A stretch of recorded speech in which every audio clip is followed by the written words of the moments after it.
Hijau TV sukses. Bantu channel ini dengan cara subscribe, like, dan share ya. Ini merupakan insyaallah channel dakwah.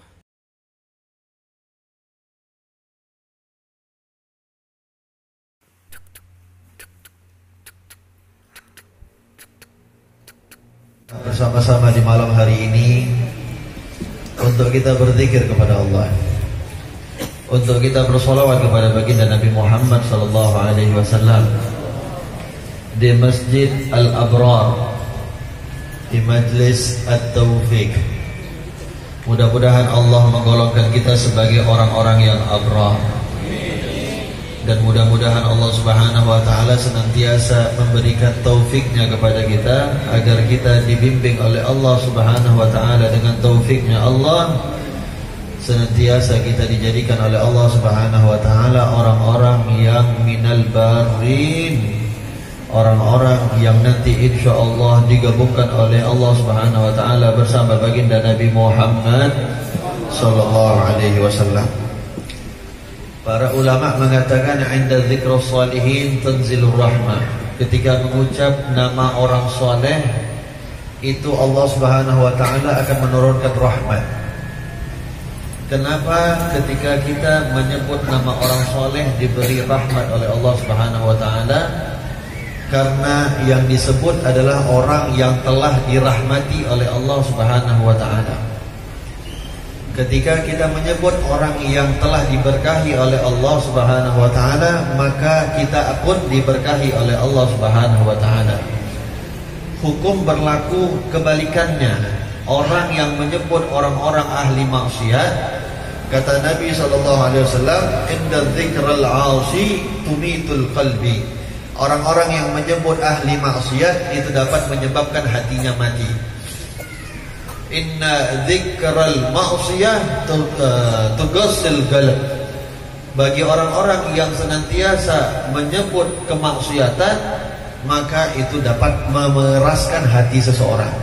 Kalau menyebut orang ahli maksiat dapat menyebabkan matinya hati seseorang, maka kita tidak akan ragu dengan menyebut orang-orang sholihin. InsyaAllah dapat menghidupkan hati kita semua. Amin ya rabbal alamin. Itu kalau orang sholihin yang biasa. Bagaimana bayangkan kalau yang disebut adalah Sayyidus Sholihin, pemimpinnya orang-orang soleh, yaitu baginda Nabi Muhammad sallallahu alaihi wasallam. InsyaAllah yang kita harapkan bukan lagi rahmat keberkahan, akan tetapi yang kita harapkan adalah diturunkan oleh Allah Subhanahu wa taala keberkahan, rahmat, anugerah, karunia yang semuanya insyaallah meliputi kita semua orang-orang yang senantiasa berzikir, bersolawat kepada baginda Nabi Muhammad sallallahu alaihi wasallam. Di dalam kitab Maulid Syaraful Anam, barusan tadi kita membaca kitab Maulid Ad-Diya'ul Lami', Maulid yang dikarang oleh Syekhna Al-Habib Umar bin Muhammad bin Salim bin Hafid. Ada beberapa kitab maulid yang dikarang oleh para ulama. Ada Maulid Syaraful Anam. Mungkin di kampung-kampung kita dulu terkenal dengan Maulid Barzanji. Ada Maulid Simtut Durar yang dikarang oleh Al-Habib Ali bin Muhammad Al-Habsyi. Dan banyak lagi kitab-kitab maulid. Maulid Ad-Dibai yang dikarang oleh Al-Imam Syekh Abdul Rahman bin Muhammad Al-Dibai. Di dalam kitab Maulid Syaraful Anam ada seorang ulama bernama Syekh Abdul Wahid Ibn Ismail. Beliau menceritakan bagaimana keberkahan orang-orang yang memperingati atau yang senantiasa membacakan maulid di rumahnya. Untuk pelajaran bagi kita, hidupkan maulid Nabi SAW. Di rumah kita hidupkan, di masjid kita hidupkan, di dayah kita hidupkan, di menasah kita hidupkan, di seluruh tempat kita hidupkan maulid baginda Nabi Muhammad SAW. Bahkan dulu para salaf, orang-orang terdahulu, mereka membacakan maulid di kamar mereka. Sudah selesai mereka baca maulid di kamar mereka, satu kamar pindah ke kamar yang lain, ke kamar anaknya. Ada anaknya 2 orang, pindah ke kamar anak yang kedua. Bahkan di dapurnya, yang tidak cuma di kamar mandi saja yang tidak dibacakan maulid di dalam rumah-rumah mereka. Bagaimana hasilnya? Keberkahan yang Allah berikan. Syekh Abdul Wahid bin Ismail, beliau pernah menceritakan di dalam kitab Syaraful Anam, di satu negeri, yaitu di kota Mesir, di negeri Mesir. Ini kebetulan pemimpin Majlis At-Taufiq belajarnya dari Mesir, Masya Allah. Itu dikatakan dulu di negeri Mesir. Betul enggak Ustaz? Kalau sampai sekarang itu masih ada orang Yahudi di sana. Nah, di sana di Mesir itu ada orang-orang Yahudi. Sehingga pernah satu kali dikatakan ada seorang Muslim. Seorang Muslim di rumahnya itu di setiap bulan Rabiul Awal dia mengadakan peringatan Maulid Nabi Muhammad SAW. Peringatan, dia siapkan jamuan yang luar biasa. Dia undang orang-orang banyak untuk memperingati Maulid Nabi Muhammad SAW. Kebetulan di rumah orang Muslim tersebut tetangganya adalah orang Yahudi. Di negeri Mesir tetangganya kebetulan itu adalah orang Yahudi. Suami istri sama-sama Yahudi. Istrinya bertanya kepada suaminya, "Wahai suamiku, itu apa sih yang dibuat oleh tetangga kita yang Muslim itu? Kok setiap tahun kalau sudah masuk bulan semisal bulan ini," ketika itu yang dimaksud adalah bulan Rabiul Awal, bulan kelahirannya Nabi Muhammad SAW. Istrinya tanya, "Kenapa kok setiap masuk bulan ini, bulan Rabiul Awal, dia itu buat peringatan Maulid, buat suatu perayaan besar, dia undang orang rame-rame. Apa yang dia buat?" Suaminya yang orang Yahudi juga mengatakan, "Istriku, dia itu melaksanakan peringatan Maulid nabinya dia." Istrinya tanya, "Apa itu peringatan Maulid?" Peringatan Maulid itu kata suaminya itu adalah peringatan memperingati hari kelahiran nabinya. Karena orang-orang Muslim itu meyakini bahwasanya nabinya mereka itu Muhammad itu lahir di bulan Rabiul Awal. Jadi mereka peringati. Walhasil singkat cerita, tidak bahas pembahasan yang panjang, kata istrinya, "Oh begitu, ya sudah." Suami istri akhirnya tidur di malam hari. Subhanallah, subhanallah. Supaya kita tahu bagaimana keberkahan membaca Maulid Nabi SAW. Istrinya ketika tidur tiba-tiba bermimpi. Di dalam mimpinya istrinya tersebut bangun, mendengar di sebelah rumahnya ada orang-orang yang sedang bercakap-cakap, sedang berbicara, sambil diselingi dengan sholawat dan berzikir kepada Allah Subhanahu wa Ta'ala. Istrinya penasaran. Dia keluar daripada rumah, dia singgah, dia lihat daripada rumah di sebelahnya itu rumah yang begitu bercahaya, yang tidak dilihat daripada rumah-rumah yang ada yang lain yang bercahaya seperti rumah tersebut. Akhirnya ini perempuan semakin penasaran. Istri Yahudi penasaran, dia keluar, dia cari tahu itu rumah kenapa bisa bercahaya. Ketika dia lihat pintu rumah terbuka, ada beberapa orang sedang berkumpul di dalam rumah tersebut. Dilihat orang-orang yang duduk di dalam perkumpulan rumah tersebut, semuanya wajahnya bercahaya. Di tengah-tengah ada yang paling kuat cahayanya, yang paling terang cahayanya. Semakin bikin penasaran ini orang.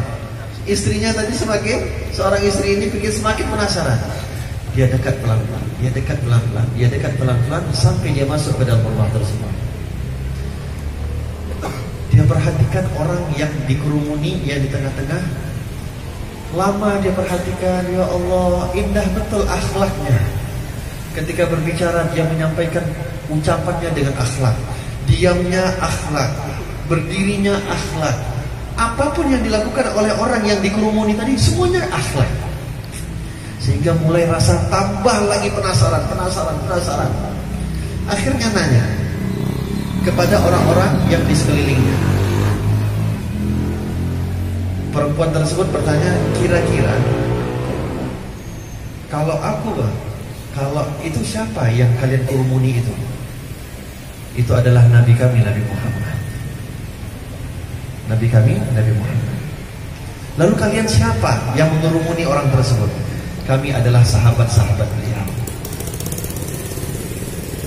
Saking takjubnya dengan akhlak orang tersebut, yaitu Nabi Muhammad SAW, ini wanita penasaran, bertanya, "Kira-kira kalau aku menyapa orang tersebut, orang itu bakal menjawab aku tidak?"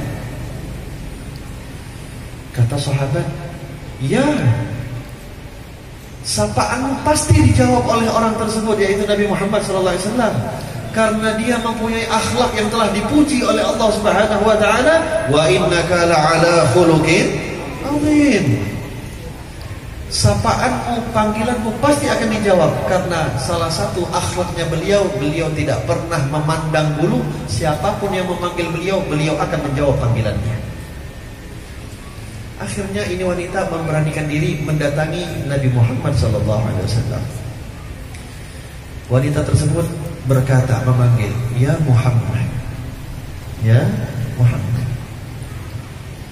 Nabi Muhammad SAW menjawab panggilan wanita ini dengan mengatakan, "Labbaik wa sa'daik." Wanita itu semakin kagum. Dia berkata, "Ya Muhammad, atujibani nida'i?" Engkau menjawab panggilanku. Sementara engkau tahu aku ini bukan seorang wanita muslimah. Aku ini adalah seorang wanita Yahudi. Dan agamaku adalah agama yang membenci agama. Tapi engkau masih mau menjawab panggilanku, ya Muhammad? Kata Nabi Muhammad SAW, "Ma ajibtu nida'aki hatta alimtu anna Allah qad hadaki." Kata Nabi Muhammad SAW menjawab apa yang ditanya oleh wanita ini. Kata Rasulullah, "Wahai perempuan, wahai wanita, tidaklah aku menjawab panggilanmu kecuali aku telah diberitahu oleh Allah Subhanahu wa taala bahwasanya Allah telah memberikan hidayah kepadamu." Akhirnya ini wanita tertegun, "Ya Allah, aku diberi hidayah oleh Allah Subhanahu wa taala." Akhirnya ini wanita berkata kepada Nabi Muhammad, "Ya Rasulullah, umdud yadaki." Berikan tanganmu, aku ingin mengucapkan 2 kalimat syahadat. Ini masih dalam mimpi. Akhirnya dia dilakinkan 2 kalimat syahadat, asyhadu an la ilaha illallah wa asyhadu anna Muhammadar Rasulullah. Balik wanita tersebut terbangun daripada mimpinya, tersenyum setelah melihat baginda Nabi Muhammad SAW. Ketika tersentak daripada mimpinya, dia berazam, "Ya Allah, nikmat betul mimpimu semalam." Dia berazam, besok pagi aku akan melakukan peringatan Maulid Nabi SAW, bentuk syukurku bahwasanya aku telah diberikan mimpi berjumpa dengan Nabi Muhammad SAW. Ketika di pagi hari terbangun ini wanita, dia berpikir, tapi gimana ya kalau aku buat peringatan Maulid? Sementara suamiku masih dalam keadaan belum dapat hidayah, dia masih dalam keadaan beragama Yahudi. Suamiku pasti marah kalau aku buat peringatan Maulid Nabi. Akhirnya ketika dia bangun, tersadar di sebelahnya suaminya sudah tak ada lagi, sudah bangun duluan. Dicari-cari suaminya kemana, didapati di luar suaminya sedang sapu-sapu rumah, bersih-bersih rumah. Istrinya tanya, "Wahai suamiku, apa yang kau kerjakan? Aku melihat engkau seakan-akan mempersiapkan suatu acara yang besar." Suaminya dia bilang, "Ya, aku sedang mempersiapkan rumah kita ini akan datang tamu yang banyak. Aku akan membuat peringatan yang besar." "Peringatan apa, wahai suamiku?" Kata suaminya, "Peringatan Maulid yang tadi malam orangnya bermimpi kepadamu." Ini wanita bilang, "Wal'iyadu billah, siapa yang tahu mimpi aku kecuali Allah Subhanahu wa taala?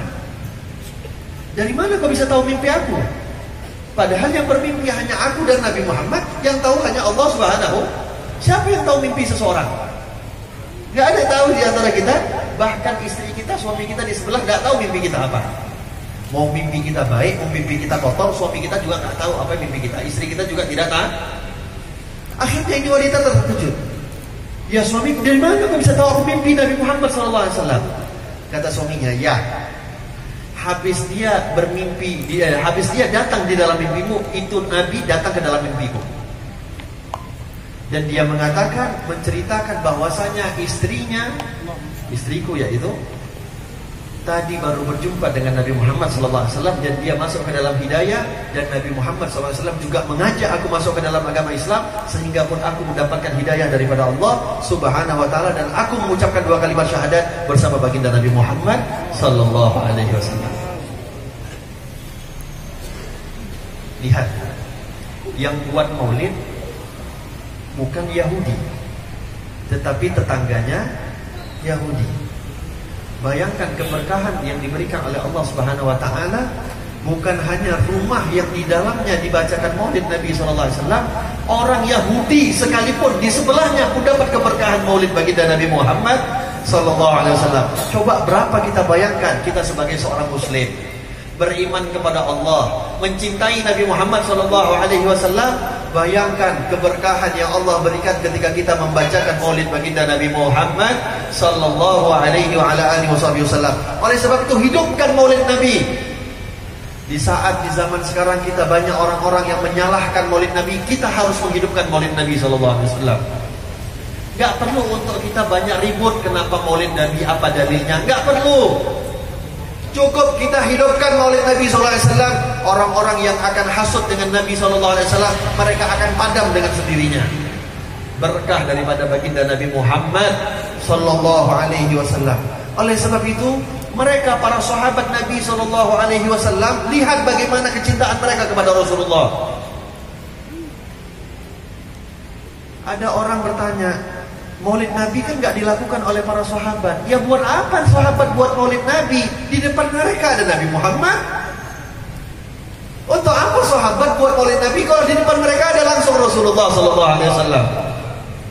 Maulid Nabi itu butuh untuk kita orang-orang yang hidup yang tidak pernah berjumpa dengan Nabi Muhammad, untuk menghidupkan hati kita di dalam kecintaan kita kepada Rasulullah. Kalau bukan di dalam peringatan maulid Nabi, kapan lagi kita mau dengar maulid Nabi? Na'udzubillah min dzalik. Peringatan maulid Nabi sekarang, di zaman sekarang, banyak kita dapati simbolnya saja peringatan maulid Nabi Muhammad SAW, tapi isinya politik semua. Buat peringatan maulid Nabi SAW, nama Nabi Muhammad sekalipun gak pernah disebut. Betul atau tidak? Betul atau tidak? Betul apa betul? Namanya saja peringatan maulid Nabi, tapi nama Nabi gak pernah disebut. Yang disebut fulan korupsi, fulan masuk penjara. Ya Allah, kenapa buat saja peringatan maulid Nabi dan membahas para pejabat, kan selesai. Jadi orang-orang kan gak ketipu.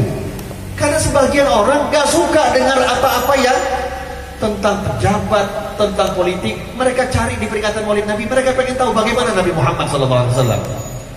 Kenapa kita harus menipu orang? Simbolnya peringatan maulid Nabi, simbolnya peringatan Isra Mi'raj, simbolnya peringatan tahun baru Hijriah Nabi Muhammad SAW. Tetapi sedikit pun yang dibahas gak ada Nabi Muhammad SAW. Ini penipuan besar. Ini penipuan. Mereka para sahabat, cintanya kepada Nabi Muhammad SAW, tidak ada satu orang pun yang bisa menandingi cintanya kepada Rasulullah melebihi cintanya para sahabat kepada Nabi Muhammad SAW. Oleh sebab itu gak perlu peringatan maulid Nabi di zaman Nabi Muhammad SAW. Karena tanpa ada maulid Nabi sekalipun, mereka sudah habis-habisan nyawanya, hartanya, jiwanya, semuanya untuk Nabi Muhammad SAW. Tapi kita yang berhajat, kita yang membutuhkan peringatan maulid Nabi SAW, karena kita pengen rindu mendengar nama Nabi Muhammad SAW diceritakan kepada kita, dikisahkan kepada kita, karena kita sudah jauh dengan Nabi Muhammad SAW. Ya ikhwan, kita sudah terlalu jauh dengan Nabi Muhammad SAW. Allahu a'lam apakah ini termasuk sunnatullah yang Allah telah tetapkan. Nabi sudah menggambarkan memang datang di zaman ini, kata Rasulullah SAW, kalian yang melakukan 9 daripada 90% sunnah Nabi SAW, kalian belum tentu akan selamat nanti di yaumil qiyamah. Akan datang satu zaman, kata Rasulullah SAW, orang-orang yang mengerjakan 1/10 atau 10% daripada sunnah Nabi SAW, mereka akan masuk ke dalam surganya Allah Subhanahu Wa Taala. Bisa jadi itu adalah zamannya kita. Zaman orang-orang yang sudah pudar akan bagaimana sunnahnya Nabi SAW. Zaman yang sudah mungkin sangat asing kita mendengar sholawat kepada Nabi Muhammad SAW.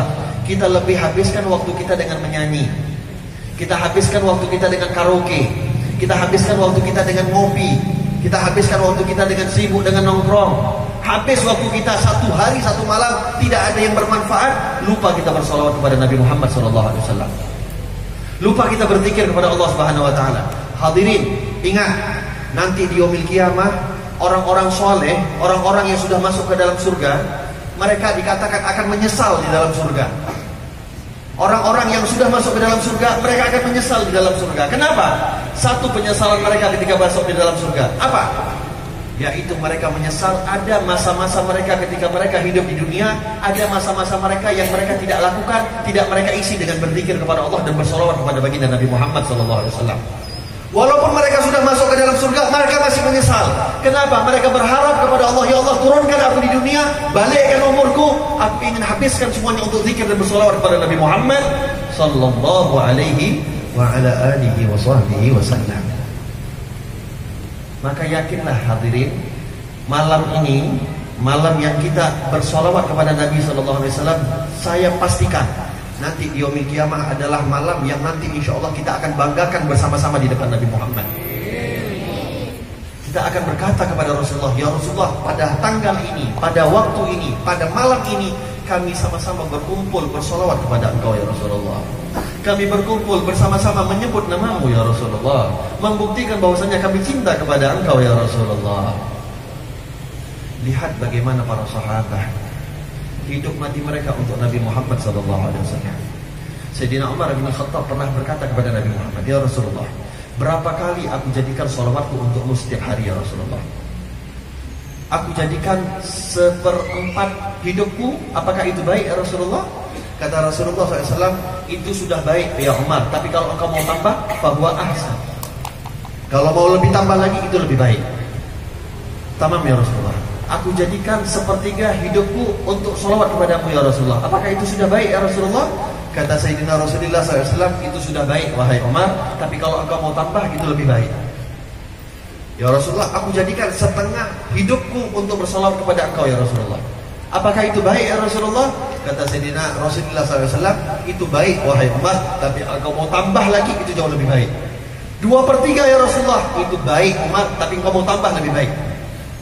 Akhirnya kata Sayyidina Umar bin Khattab, ketika itu beliau sudah mempersiapkan 2/3 untuk salawat sama Nabi, mungkin yang 1/3 yang sisanya mau dibuat yang lain-lain, berpikir yang lain. Kata Sayyidina Umar bin Khattab, ya Rasulullah, sudah aku tinggalkan semua. Seumur hidupku 24 jam, semuanya aku habiskan untuk bersalawat kepada engkau ya Rasulullah. Apa kata Nabi Muhammad SAW? Al-ana ya Umar, ini sekarang baru sempurna imanmu wahai Umar bin Khattab. Mereka habiskan hidup mereka padahal Nabi Muhammad ada di depan mereka. Nabi Muhammad ada di hadapan mata mereka, akan tetapi mereka habiskan hidup mereka untuk bersolawat kepada Nabi Muhammad sallallahu alaihi wa ala alihi wasallam, sehingga lihat bagaimana para sahabat mencintai Nabi Muhammad sallallahu alaihi wasallam. Ada yang hartanya diberikan untuk dihabiskan kepada Nabi Muhammad sallallahu alaihi wasallam. Sayyidina Abu Bakar As-Siddiq dulu sebelum orang kaya, sebelum masuk ke dalam agama Islam, menjadi orang yang sangat kaya di kota Mekah. Akan tetapi setelah beriman kepada Nabi Muhammad, semuanya diberikan untuk Rasulullah, sehingga Sayyidina Abu Bakar As-Siddiq menjadi orang yang termasuk orang yang paling miskin ketika hijrah ke kota Madinah. Sampai dikatakan Sayyidina Abu Bakar As-Siddiq itu sama seperti Nabi SAW. Berhari-hari tidak ada yang masuk ke dalam perut Sayyidina Abu Bakar As-Siddiq makanan sedikit pun, bahkan sampai 2 hari 3 hari tak ada satupun makanan. Terima kasih banyak telah menonton. Dukung terus channel ini dengan cara subscribe, like, comment, and share. Jangan lupa nantikan video selanjutnya teman-teman. Dukung terus ya.